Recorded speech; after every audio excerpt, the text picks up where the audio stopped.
Nursing വിദ്യാർത്ഥിനി അമ്മു സജീവന്റെ മരണവുമായി ബന്ധപ്പെട്ട മാതാപിതാക്കൾ പത്തനംതിട്ട ഡിവൈഎസ്പിക്ക് മൊഴി നൽകി. ജനറൽ ആശുപത്രിയിലെ ചികിത്സാ വീഴ്ച സംബന്ധിച്ചാണ് മൊഴി നൽകിയത്. ഒപ്പം തന്നെ പരിഹരിക്കാവുന്ന വിഷയം കോളേജ് വലുതാക്കിയെന്ന് 3 സഹപാഠികളാണ് തന്റെ മകളെ ഉപദ്രവിച്ചതെന്നും മാതാപിതാക്കൾ പറയുന്നു. ഈ 3 കുട്ടികളാണ് പ്രധാനമായിട്ടും അവളെ ഉപദ്രവിച്ചത്. പിന്നെ ബാക്കിയുള്ള കുട്ടികൾ അവർ മൊഴിയെടുക്കുമായിരിക്കും.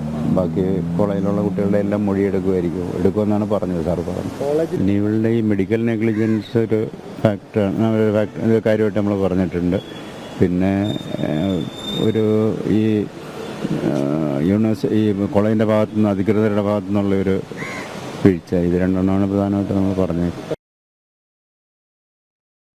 പത്തനംതിട്ടയിലെ നഴ്സിംഗ് വിദ്യാർത്ഥിനി അമ്മു സജീവന്റെ മരണവുമായി ബന്ധപ്പെട്ടാണ് മാതാപിതാക്കൾ ഡിവൈഎസ്പിക്ക് മുൻപാകെ മൊഴി നൽകിയത്. പ്രധാനമായും മാതാപിതാക്കൾ ചൂണ്ടിക്കാണിക്കുന്നത് തൻ്റെ മകളെ ഉപദ്രവിച്ചത് 3 സഹപാഠികളാണെന്നും ഒപ്പം തന്നെ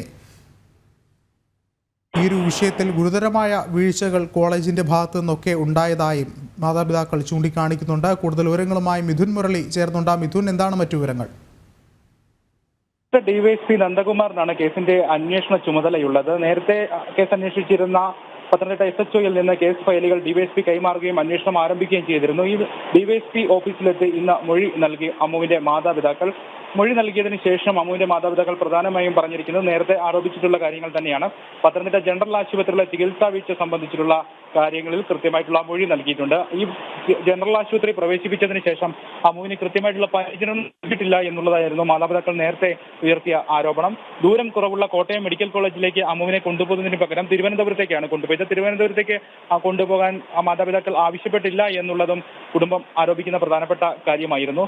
നിസ്സാരമായി പരിഹരിക്കാവുന്ന വിഷയമായിരുന്നു. കോളേജ് അധികൃതർ അത് വലുതാക്കി വലിയ പ്രശ്നങ്ങളിലേക്ക് എത്തിക്കുകയായിരുന്നു എന്നുള്ള പരാതിയും മൊഴിയുടെ ഭാഗമായിട്ട് അമ്മുവിന്റെ മാതാപിതാക്കൾ ഡിവൈഎസ്പിക്ക് നൽകിയിട്ടുണ്ട്.